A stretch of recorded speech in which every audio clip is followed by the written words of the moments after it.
السلام علیکم ورحمۃ اللہ وبرکاتہ۔ بسم اللہ الرحمن الرحیم۔ صرف 5 منٹ کا مدرسہ قرآن و حدیث کی روشنی میں 22 جمادی الثانیہ۔ اسلامی تاریخ رسول اللہ صلی اللہ علیہ وسلم کی وفات۔ ماہ ربیع الاول پیر کے دن سن 11 ہجری میں حضرت ابوبکر رضی اللہ تعالی عنہ فجر کی نماز پڑھا رہے تھے۔ حضور صلی اللہ علیہ وسلم نے حجرہ مبارک کا پردہ اٹھایا اور صحابہ رضی اللہ تعالی عنہم کو اپنے پروردگار کے سامنے صف میں کھڑا دیکھ کر مسکرائے اور اللہ تعالیٰ کا شکر ادا کیا۔ اسی دن حضرت جبرائیل علیہ السلام نے آپ صلی اللہ علیہ وسلم کی خدمت میں آ کر عرض کیا، یا رسول اللہ، وحی لانے کے اعتبار سے آج میرا آخری دن ہے، اس کے بعد میں وحی لے کر زمین پر نہیں آؤں گا، اور آپ صلی اللہ علیہ وسلم کا بھی آخری دن ہے، میرا آخری سلام قبول فرمائیے۔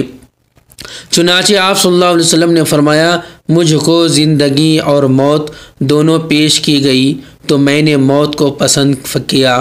پھر یہود و نصارہ پر لعنت فرمائی کہ انہوں نے اپنی انبیاء کی قبروں کو سجدہ گاہ بنا لیا تھا، تو میری قبر کو ہرگز سجدہ گاہ نہ بنانا۔ لوگوں کو نماز پڑھنے اور ماتحتوں کے ساتھ حسن سلوک کی تاکید کی۔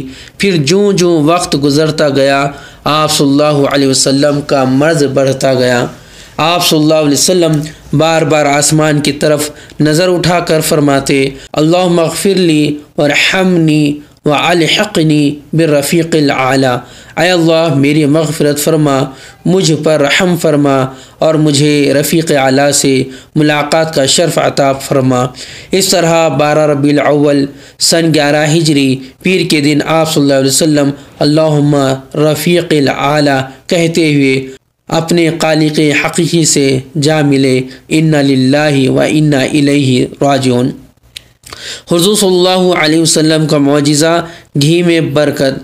حضرت حمزہ بن عمرو اسلمی رضی اللہ تعالیٰ عنہ فرماتے ہیں، غزوہ تبوک کے سفر میں گھی کے مشق کی ذمہ داری میری تھی۔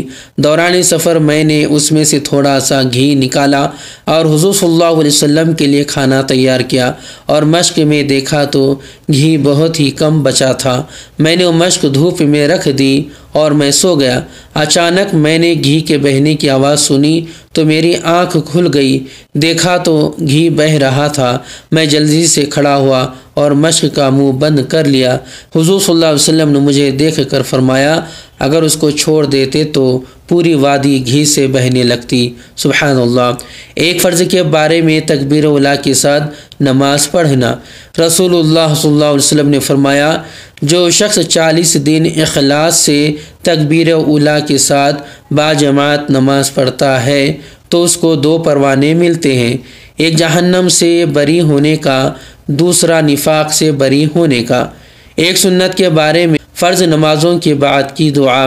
رسول اللہ صلی اللہ علیہ وسلم ہر فرض نماز کے بعد یہ دعا پڑھا کرتے تھے، لا الہ الا اللہ وحدہ لا شریک لہ لہ الملک ولہ الحمد وہو علی کل شیء قدیر، اللہم لا مانع لما اعطیت ولا معطی لما منعت ولا ينفع ذا الجد منک الجد۔ ایک اہم عمل کی فضیلت یتیم کی پرورش کرنا۔ رسول اللہ صلی اللہ علیہ وسلم نے فرمایا، مسلمانوں میں بہترین گھر وہ ہے جس میں کوئی یتیم ہو اور اس سے اچھا سلوک کیا جائے، اور مسلمانوں میں بدترین گھر وہ ہے جس میں یتیم ہو اور اس کے ساتھ برا سلوک کیا جائے۔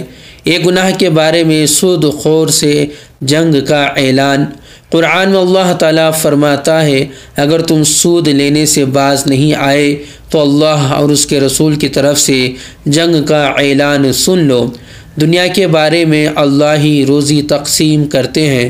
قرآن میں اللہ تعالیٰ فرماتا ہے، دنیاوی زندگی میں ان کی روزی ہم نے ہی تقسیم کر رکھی ہے اور ایک کو دوسرے پر مرتبے کے اعتبار سے فضیلت دے رکھی ہے تاکہ ایک دوسرے سے کام لیتا رہے، اور آپ کے رب کی رحمت اس دنیاوی مال سے کہیں زیادہ بہتر ہے جس کو یہ لوگ جمع کرتے پھرتے ہیں۔ آخرت کے بارے میں زمین گواہی دے گی۔ آپ صلی اللہ علیہ وسلم نے یہ آیت تلاوت فرمائی، یومئذ تحدث اخبارہا، یعنی اس دن زمین اپنی سب باتیں بیان کر دے گی۔ پھر ارشاد فرمایا تم جانتے ہو زمین کیا خبریں بیان کرے گی؟ صحابہ نے عرض کیا اللہ اور اس کے رسول خوب جانتے ہیں۔ آپ صلی اللہ علیہ وسلم نے فرمایا اس کی خبریں یہ ہیں کہ وہ ہر مرد اور عورت کے متعلق اس عمل کی گواہی دے گی جو اس کی پیٹھ پر کیا گیا تھا۔ وہ کہے گی اس نے ایسا اور ایسا عمل فلاں فلاں دن کیا تھا۔ طب نبوی سے علاج ختنہ کے فوائد۔ رسول اللہ صلی اللہ علیہ وسلم نے فرمایا 5 چیزیں فطرت میں سے ہیں، ان میں سے ایک ختنہ کرنا ہے۔ فائدہ ختنہ کرنے سے شرمگاہ کے کینسر، ایگزیما جیسی بیماریوں سے حفاظت ہوتی ہے۔ نبی صلی اللہ علیہ وسلم کی نصیحت۔ رسول اللہ صلی اللہ علیہ وسلم نے فرمایا تم جہاں کہیں بھی رہو اللہ سے ڈرتے رہو اور برائی کو مٹانے کے لیے نیکی کر لیا کرو اور لوگوں سے اچھے اخلاق کا برتاؤ کیا کرو۔ اللہ تبارک تعالیٰ سے دعا ہے کہ اللہ تبارک تعالیٰ ہم ان باتوں پر عمل کرنے والا بنائے اور ان باتوں کو یاد رکھنے والا بنائے۔ اگر ہم سے کچھ کہنے میں خطا غلطی ہو گئی ہو تو کمنٹس کے ذریعے ضرور اصلاح فرما دیں۔ اگر آپ کو یہ ویڈیو اچھی لگتی ہے تو لائک کریں، شیئر کریں اور میرے چینل کو سبسکرائب کریں۔ السلام علیکم ورحمۃ اللہ وبرکاتہ۔